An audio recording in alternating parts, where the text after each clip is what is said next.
at the Formnext 2022 and I'm really excited because we just announced our new FunMat Pro 310, our new desktop printer on the Formnext, a printer that brings industrial printing on the desktop level. What makes the Pro 310 so special is the thermal design, because many desktop printers are not focusing on that. They don't have a heated chamber, and what we have is we have a heated chamber. With this, we have the ability to print all engineering plastics available in the market, whether it's PA with carbon fiber, PC, ABS, ASA, or other plastics.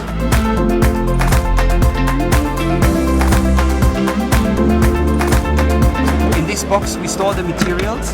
What is so special here is that we have a molecular sieve, and we can maintain 10% relative humidity over 15 days.